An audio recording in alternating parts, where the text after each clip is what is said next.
Welcome to the Responsible Supply Chain Show, where we explore the world of responsible sourcing and resilient supply chains. I'm your host, Justin Dillon, and in each episode, we'll dive into real stories from some of the world's best business, government, and thought leaders protecting people, planet, and profits. Let's get it. Okay, this week, we have a good one. You're so lucky, aren't you? You're so lucky to have me in your life. This week, we've got Paul Rice, the founder of Fair Trade USA. Paul is a demigod in the world of responsible sourcing. I would dare to say an OG, original gangster. He just came out with a book. I can't believe it's his first book. Somebody this bright, you think would have written a ton of books, but he just came out with a new book. He's on a big book tour. Every purchase matters, and we were fortunate enough to get to interview Paul. Strangely enough, I don't know if you've noticed, but every purchase does matter this week because everyone is thinking about how tariffs will affect their purchases as consumers. I heard there's a run on iPhones right now. Yeah, it just reminds me of a run on toilet paper back in the day during the pandemic. But more specifically, businesses are trying to figure this out as if we can when everything is changing. Paul and I discuss. We actually get into talking about tariffs a bit in this episode. I think, I don't know. I think you're going to be surprised about where we land on this. It's not where you think. You probably think oh, they're going to talk about saving the world. No. We get real, spreadsheets, numbers, things like that. I have something to admit. I'm a little late to the game about just learning about the effects of anxiety. Okay. In my life, I'm late to learning about the effects of anxiety on things like performance, innovation, and just, overall enjoyment of life. I've just always thought that anxiety was just required baggage if you want to do hard things. And I like doing hard things. So I don't know. I guess I was today years old when I learned that some forms of anxiety can be connected to unfinished tasks and unmet goals, meaning that the things that we're upset about and concerned about can sometimes, not all the time, but can sometimes be connected to just things we haven't gotten done. And the anxiety around tariffs this week are real. They are real, but they also reveal something that many of us kind of already know. We really don't know where our supply chains connect to. And that is anxiety inducing. We have no idea how vulnerable they are. So some of the anxiety that businesses are experiencing, some, not all, I want to be clear, but some of it can be prevented.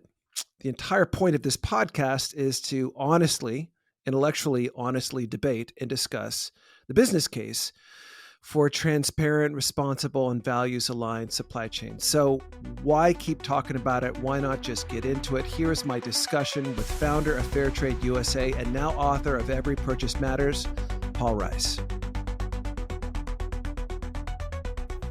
Paul, good to see you. I haven't seen you in so long. How are you?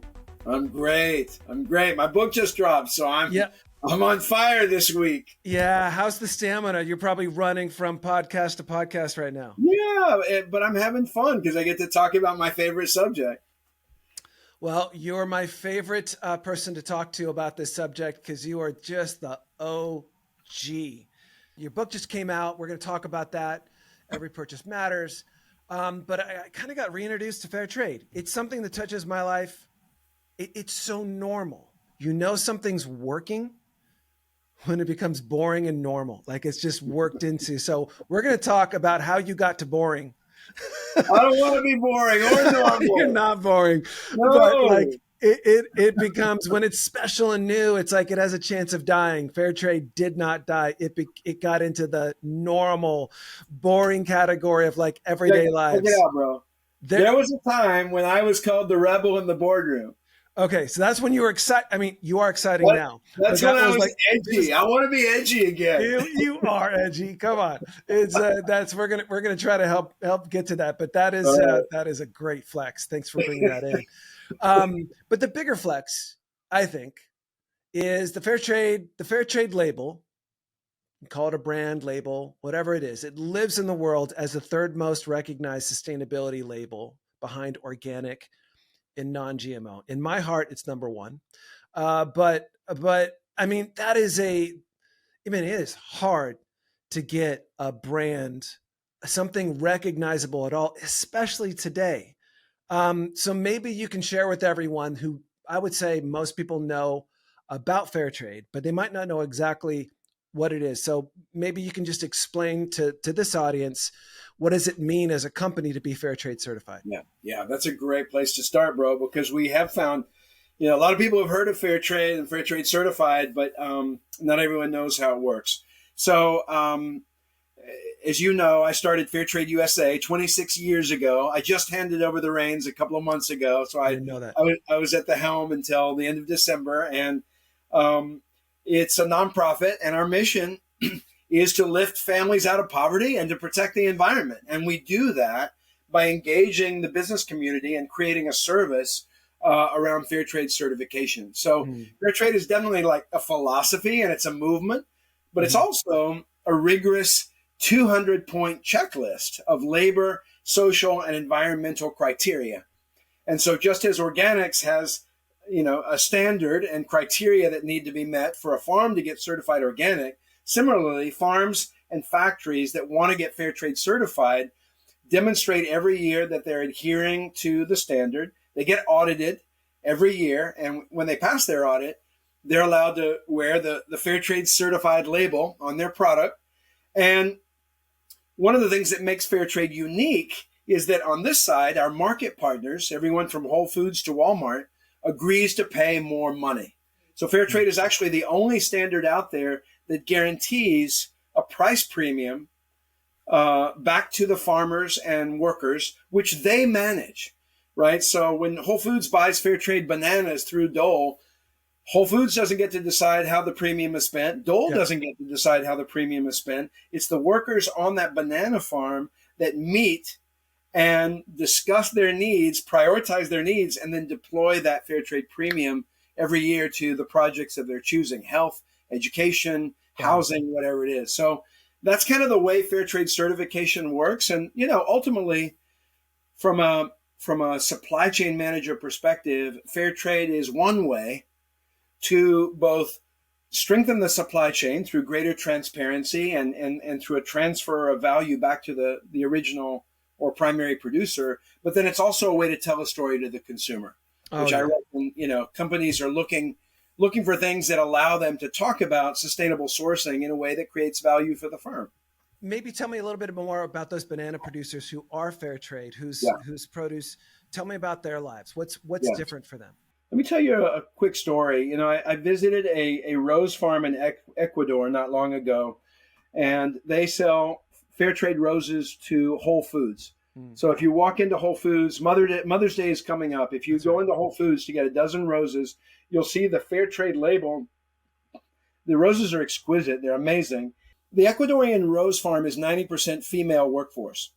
And most roses are grown in greenhouses, right? And that's to protect them from the elements and also from bugs. But even in greenhouses, they have to spray the roses to keep bugs from damaging the petals.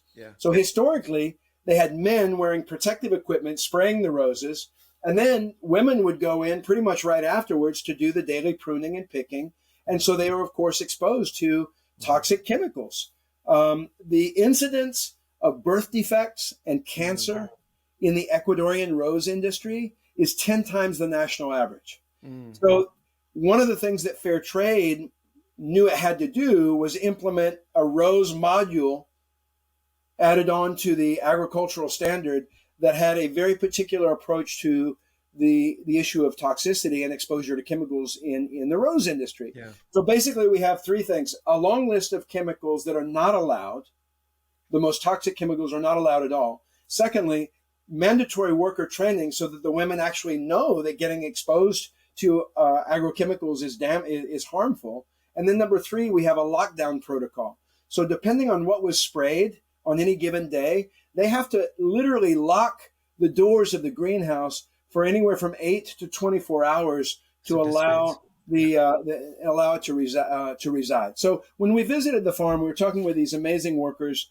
Johanna Quinteros is one that comes to mind, and she was talking about feeling safe now going to work because her farm got fair trade certified 2 years earlier, and we're taking care of them. And I was blown away by the story. And then she launched immediately into, well, you want to hear how we spent the fair trade premium? And I was like, well, yeah, of course I do. Fair trade premium, by the way, is only 1 penny US per stem, right? So for you and me, it's a negligible markup, but for them, it meant hundreds of thousands of dollars a year in premiums going back to the 1,000 workers on this farm. So what they did last year was they built a wash house. They built a laundromat. Because the work week in Ecuador is 5.5 days. So basically Sunday was their day to do laundry. Yeah. None of the workers could afford their own washing machine. So they do laundry in the river, right? Mm-hmm. Ankle deep in ice cold river water, washing clothes by hand. So they built a laundromat, which, and the owner provided the land. The workers built the building and installed the machines and hired a couple of people to, be there all day. So you can take your clothes in at the beginning of your shift in the morning, and they'll be washed, dried, and folded. And when you in your shift, you swing by and you pick up your clean clothes. Yeah. And, it just underscored for me something that we take for granted, which is just having access either at home or at the local corner to a way to wash clothes so that we don't have to stand in ankle deep in river water. What Johanna said to me was, fair trade gave us our Sundays back. Fair trade gave us our Sundays back. She has 2 kids. Imagine being able to spend Sunday with your kids, with your family, instead of in the river washing clothes by hand. So for me, I mean, these stories are the best way for me to describe the powerful impact that a fair trade purchase can make in the lives of farmers all around the world. Well, that's beautiful. Everyone's thinking about supply chains today, Paul. Everyone. Not in the way that you and I think about them. Yeah. So, how do you think the Trump administration's policies on tariffs is going to impact fair trade? That, I mean, everyone is pivoting and thinking about their supply chain in different ways. I'd love to get your take on, can this kind of sky is falling trade war, can there be any benefit to fair trade? Can there be a reset where there's an acceleration and hopefully not a walk back around fair trade and supply chains? Yeah, of course. Absolutely. So first of all, as the story that I just told revealed, fair trade in terms of the impact for farmers and workers is about better wages, safer working conditions, respect, and this fair trade premium that allows amazing development outcomes. And that benefits not just the farmer and the worker, it also benefits all the actors in the supply chain. We hear this from brands and retailers that we work with all the time who say the workers on the farm are so much happier because of the fair trade standard that they're not leaving. Right. So, I was talking with the CEO of Nature Sweet, a leading tomato company, last week. He said that their worker retention is 8 times the national average in Mexico. Normally, workers at the end of the season, they go home and they may not come back for the next season. His workers are coming back 8 times more than in the industry average, which means his recruiting costs for new workers go down, his training costs for new workers go down, and his productivity goes up, because his workforce is a more seasoned and experienced workforce. So there's value in fair trade, again, not just for the worker, farm worker, but in his case, for his brand. And he sells to everyone, including Walmart. And, I talked to Walmart about this program, and Walmart said, we love fair trade tomatoes because it means our suppliers are more stable and reliable and loyal. And so, if ever the importance of supply chain came into sharp focus, it was during COVID. And what I see over the last 26 years of doing this is a real shift in how companies are thinking about the supply chain Mm-hmm. and the importance that they're attaching to supply chain reliability and security. And fair trade and other expressions of responsible sourcing are addressing that value proposition. So when people ask me, well, what's the business case for fair trade? I say, well, it's one of two things or both. One, it's a brand differentiator that allows you to tell a great story to your customers. But two, it's a way to drive sustainability, to drive transparency and reliability into the supply chain. Yeah. Uh, Yeah. and so, there's real value on both sides. Now, in comes Trump and Trump's tariffs, which are counterproductive. Mm-hmm. And I've been on the phone for the last couple of weeks talking with people all around the world, growers that we work with in Mexico, brands that we work with here, retailers. And, it's clear to me that tariffs are going to hurt American consumers who are already reeling from a couple of years of inflation. Tariffs are going to drive the cost of our food up. It's going to hurt American business because there are retaliatory tariffs. Mm-hmm. I've talked to brands that export Mm-hmm. products made here in the U.S. to other countries, Mm-hmm. and they're now facing retaliatory tariffs. So it's going to hurt them, and it hurts sustainability. Tariffs definitely hurt sustainability because, um, a lot of producers around the world are being told by their buyers here in the U.S., we can absorb some of the tariff, but not all of it. So you're going to have to figure out how to incorporate some of that extra cost into your ledger.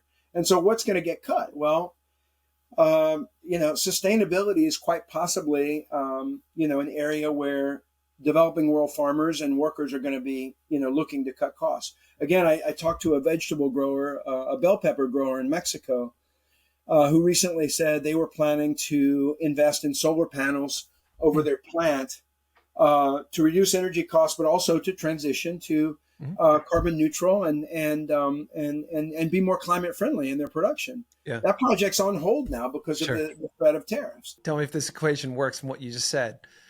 Are you saying that fair trade can reduce immigration? Oh, 100%. I Without mean, a it's doubt. just not. I wouldn't have got. I don't think I would have got there. But like, that's just such a flip, right? I mean, Yeah. it's not even a. It's a policy. It's that fair trade somehow works in an America first policy agenda. It does, insofar as at the heart of fair trade is helping families in Latin America and around the world Yeah. achieve a decent living, which allows them to stay home. As you know, before I started Fair Trade USA, I lived in Nicaragua Yeah. and worked with farmers way up in the mountains for 11 years. Yeah. And I know people who hit the road for the US. They were people living in desperate poverty. They were fleeing poverty. And so it's just logical that if we can help through fair trade and things like it, get more money back to communities in Latin America, it's going to allow people to stay home where they want to stay. No one wants to hit the road. So I don't think most people know this. I don't think Yeah. most people know this about fair trade, that it is like commerce jujitsu, where we think of like, if it's something social good, then it's got to be economically bad. Or we have just such these, and especially today, everything is just Yeah. incredibly polarized. If it's good, then it's got to be bad for me. Yeah. It's just so punk rock to say fair trade will address immigration issues. But clearly you've got the data to prove that. Yeah, we do. I mean, it's amazing when CEOs of multi-billion-dollar companies, in Mexico and Latin America say, yeah, actually my labor retention is 8 times higher than the industry average or whatever it is, right? Because what that means, if they're retaining workers on the farm, it means those workers are not immigrating. So yeah, there's actually really good data on this, and I don't really tout fair trade as the solution to illegal immigration. You should try it. It's a great way to promote a book. It actually is, a big part of stabilizing communities so that people can stay where they grew up and continue living the lifestyle that they're accustomed to. Yeah, no, it's an important note. So when you started fair trade, was it late 90s, somewhere around there? 98. Yeah. The world had a very different, the world looked a lot different. It had a very different relationship with truth and its first cousin, trust. Anything can be challenged today with the right amount of amplification because communication has been democratized. The louder you are, the more true it sounds, which Yeah. I don't believe, and I don't take on that we live in a post-truth world, but we live in a truth-challenged world because truth Yeah. can be challenged at any level. How does this current climate affect certifications like fair trade when it seems like truth and trust are kind of negotiable when we both know that they're not. They're quite absolute. But this Yeah. is the world we live in, and fair trade is an absolutist brand. It is a de facto. How does fair trade continue to grow in this kind of climate? I think that's a really interesting question. In that it kind of underscores why companies need things like fair trade certification, Hmm. right? So I think the skepticism Hmm. around companies who claim to be doing good Yeah. is growing. And the larger the company, the more skeptical the consumer is when a company says, yeah, just take my word for it. And sadly, Starbucks got itself in a pickle because it, dropped certifications and leaned into its own program with good intent, by the way, with good intent.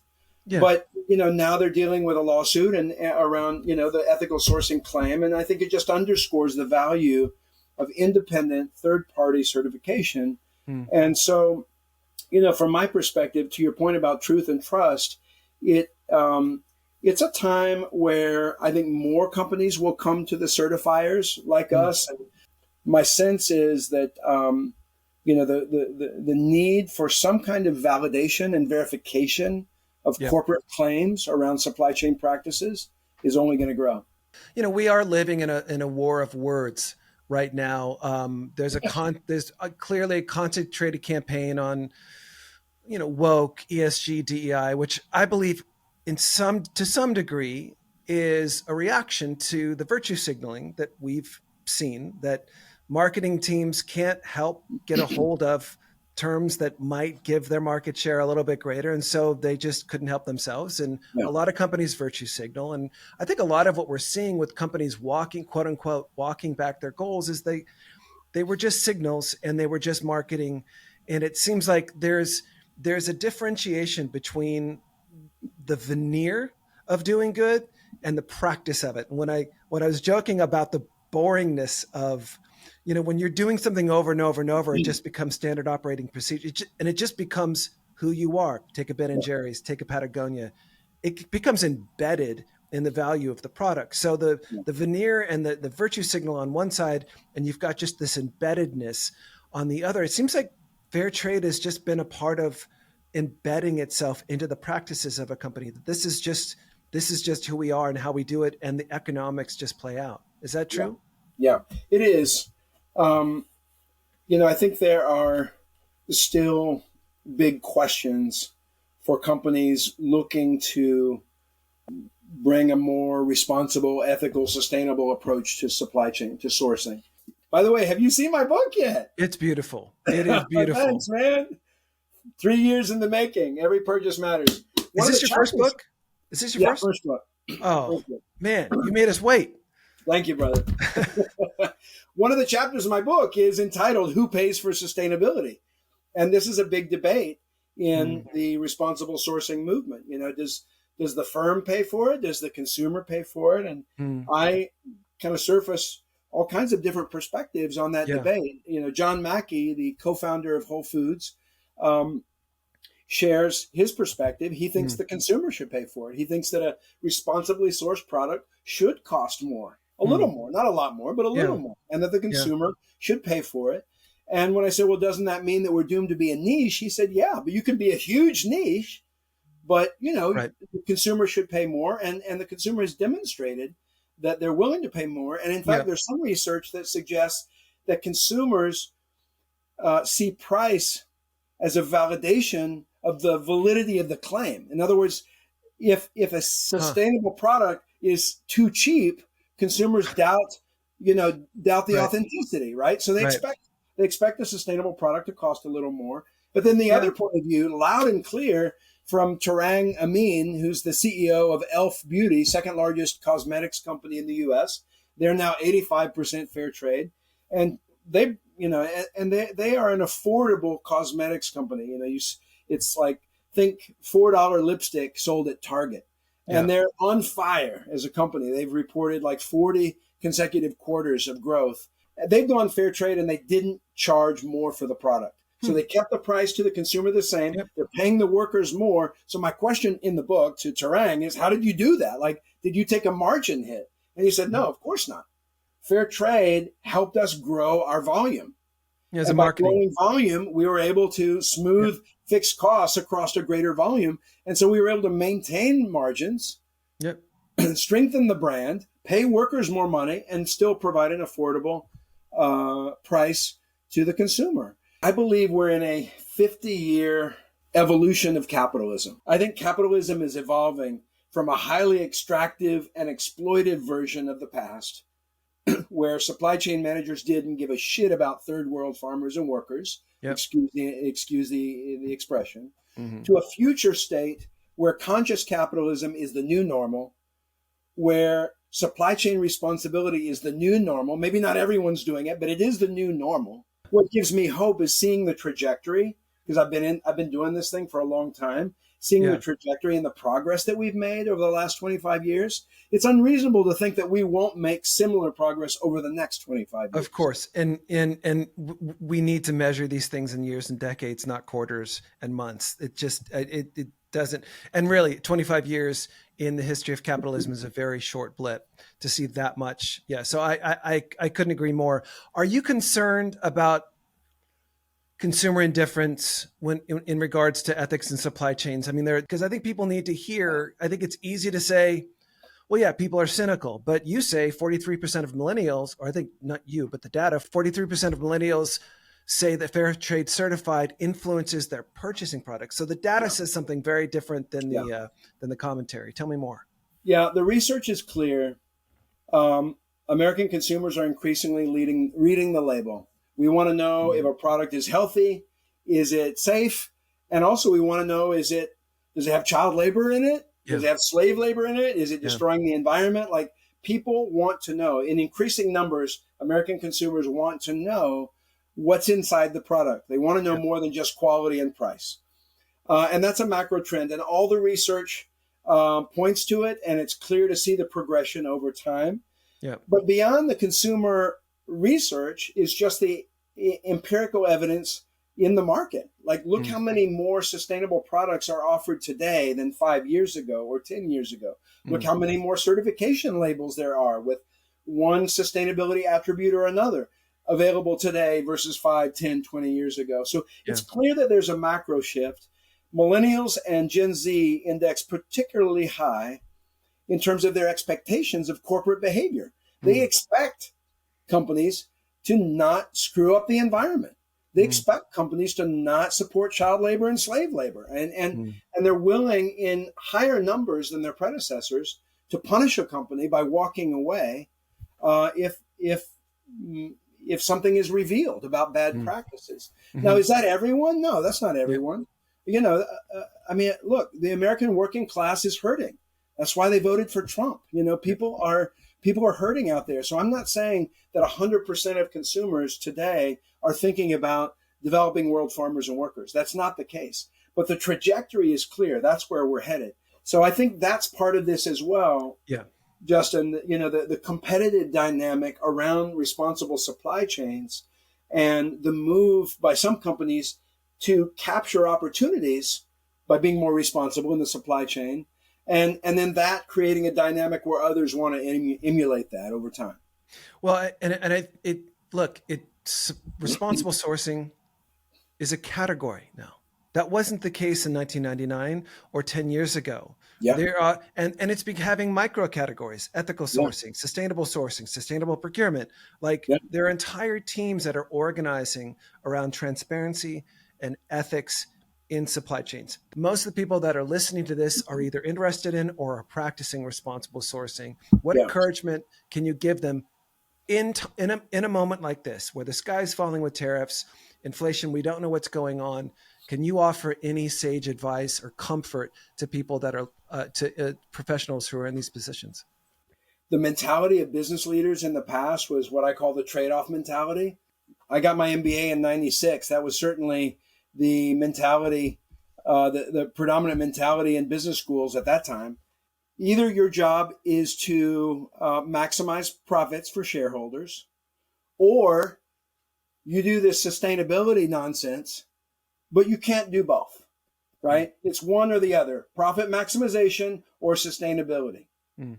And what we're seeing now is a very different mentality emerging among not only business leaders kind of at the top of companies, but also in supply chain organizations, of realizing that sustainability and profitability can actually go together, and that a more responsible sourcing approach can actually generate value for the firm that enables long-term success, right? We know that supply chain disruptions wreak havoc on the bottom line. So how do you create a more resilient, reliable supply chain, right? Well, go build transparency, build traceability, know who your supplier is, make sure that money is flowing back to them. Trickle down economics normally doesn't work. You've got to build that supply chain and create that direct connection so that you know that enough money is flowing back to the farm or the factory to be able to stay in business. Yeah. So there's a real business case for responsible sourcing. You know, hopefully your listeners work at a company where the CEOs are already thinking ahead and realizing that responsible sourcing and profitability and enterprise success can go together. So then if we have that air cover from the top, then it's the hard job of the sourcing people to figure out the how. There's no one solution to that. I work with 2,000 plus brands and retailers, and different companies take different approaches to how they capture the value from responsible sourcing. And some do it by telling a great story to the consumer. Others do it by, taking advantage of the loyalty, that they're building with suppliers by treating their suppliers like partners rather than just expendable, suppliers. Yep. There are so many different flavors of responsible sourcing, and I'm sure that your listeners know far more than I do about all the different ways, right?